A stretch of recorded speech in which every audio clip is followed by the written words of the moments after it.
Hello, it's Daniel Hussey here, and welcome to my Matchbook Cheltenham Day 3 preview. And thanks a Bill for the reaction to the first couple of videos. We have hit the crossbar a few times. It was a tough day's punting overall, Cheltenham Day 2. It started perfectly. We did 3 stripe life without the favourite, and obviously had Sir Gerhard and a few multiples as well. So it was the turning point. I was like, this is it. Capodanno was overall very disappointed in the second race. Didn't really like the ground. He did get fourth, so if people were paying out in the 4 places, he would have got home. After that, the Carl Cup was an absolute disaster. Same for this end. The Shunter, nowhere. I actually still don't know where they finished. Shishkin, look, I don't think it was just the ground there. I'd say there was something amiss, and maybe the Ascot race took a lot out of him because he was gone from after the first fence. And then Tiger Roll, the heartbreak. I cannot believe Delta Work has beaten Tiger Roll in his final race in the cross country. It's I don't know. Anyway, it was heartbreaking stuff. Before midnight was a non-runner, so nothing happened there. Embittered, I think he ended up finishing 8th. Like, he just never really, again, the ground. We definitely didn't put enough precedence to the soft ground, although he ran okay to finish 8th. And American Mike, look, Facile Vega is an absolute superstar. I think that they're the Supreme and Ballymore winners next year already. It's that simple on the top 2 from the bumper. But it was a great stage race, and overall, it was just from that high at the day 1 of the Honeysuckle storylines. It was disappointing with Shishkin and obviously Tiger Roll as well. But that Tiger Roll race was immense. So, look, we'll move on to day 3. I have a few stronger fancies today, so let's do it. I'm going to go no bet in the first race. I just can't decide. Look, if I had to pick one, it would probably be Bob. But I'm happy to just sit out and watch it, to be honest with you. You don't have to have a bet in every race. And I don't think anything I'm going to say is probably going to persuade you anyway. So that's nice and easy. We're no losers after one race, which is good. We're not forcing bets. So let's move on to the Pretemps, the 210 at Cheltenham. And probably my nap of the festival is Side of Burley here. Now, my only concern with him was whether they were going to target the Stayers hurdle this year or the Pretemps, given that he pitched up in the Grade 1 at Leopardstown at Christmas. But the fact that he was beaten so far out and then they went to that qualifier and Warwick, I think they've been kind of looking to try and get him back to the Pretemps, and he's off a similar mark to what he won it in 2020. Rob James takes £7 off, and I just think he's back now with that £7. He's well handicapped. He loves the course and distance. He's run over the last 3 years, winning the Pretemps in 2019, 2020, and then coming second to Florian Porter, who I think will win the Stayers hurdle again. So I just think it's still 7.0. I still think it's a cracking bet, and if you're playing in the place markets on Matchbook, 4 places, I can't see him out of the 4. So Side of Burley is a strong fancy for me.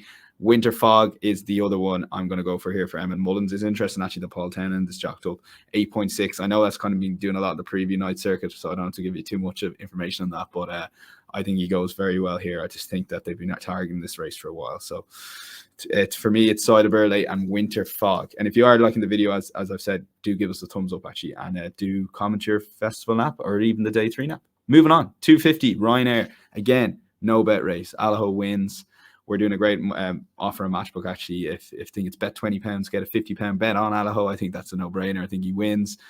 There's just not enough to make a case against him, so why spend too long? It's another no bet for me. On to the Stayers hurdle. Now, horse, full disclosure, I've had back for a while for this race, and it's very hard to get away from your anti-post thoughts, so by all means, pick one yourself. But I really like the Florian Porter to make it back-to-back Stayers hurdles, as I've mentioned. 5.4 as well, I think, is a really competitive price. Like, I can see the money coming for Classical Dream and going off favourite, given the Willie Mullins camp. Remember the money that came from in that Punchestown Stayers hurdle. There's a lot that people will probably forgive that run at Goran. But for me, I'm going to go back to that Christmas race. And Florian Porter, the lengths given up at the start, it wasn't just the 6, 8, 10 lengths that he lost at the start and ultimately only lost by a couple of lengths. It was the fact that he wasn't able to run his race and dictate his race from the front. Paul Townend has said, I think the Mullins camp has said that they don't want to make the running a Classical Dream. So if he does make the running, it's because he got worked up by the crowd. With Florian Porter, you're only really playing the horse here, and if he gets worked up in the prelims, yes, I have a slight concern by that, but I think there's a little bit of overreaction to that. I think he's a quirky horse, but what he did in the Stayers hurdle last year, if you watch it back, he's staying on, he's quickening towards the line. Beat Side of Burley, well, who I think is a good yardstick. Well, at least I hope it's a good yardstick, or our bets are up and flying today. So for me, yeah, Florian Porter, 5.4. I think he's a really good bet. I think he'd probably be my second strongest bet of the day. So yeah. Moving on to the plate, and the horse I'm going to back here is the favourite, the Glancing Queen. And when Lahan Press won, I saw the Glancing Queen's price was like 7.0. I was going to have a bet there, like, given the form boost that she was obviously second to Lahan Press. But yeah, I really like the Glancing Queen. They've been targeting this race for a while. 5.5. I think she's a worthy favourite here. I was going to say she's going to go off favourite if she is favourite. But yeah, no, I'm going to stick with Glancing Queen. It's not a race that I've had too strong an opinion on Antipost, and I just I'm happy enough to go with her on this one, and I don't really want to force another bet in the race either. So the Glancing Queen for me wins. The Mare's Novice Hurdle, I am going to stick to my selection that I've been kind of putting up in my own podcast and a few others. Anti-post is Party Central at 9.2 currently. I really respect the favourite Dino Blue. In fact, watching her race, her win, the way she went through the line there at Clonmel, I keep forgetting, I keep getting them mixed up. Yes, it's a concern. She's probably a worthy favourite. But look, I'm going to stick with Party Central 9.2. Yes, she only won a handicap in Leopardstown Dublin Racing Festival. But I was so impressed with how she travelled through that race. And Davy Russell is going to be doing the exact same thing. With the ground, we're hoping it's like good, still going to be like, it's going to be obviously be soft with all the rain that's happened, but they haven't run over on the new course yet. So it's not going to be sticky ground too much, given that they haven't run over it. So for most of the course. So I think Party Central 9.2, I still make her a bet. I think the price difference is too big. You can make a case like Grangie. I know the owners of Grangie there, and to be honest, I'll be cheering her on. She ran very well at the Christmas Festival to finish fourth behind Mighty Potter, and she definitely has a chance here, given that she fell 2-out with Brian Cooper, thinking she was going to win last time out.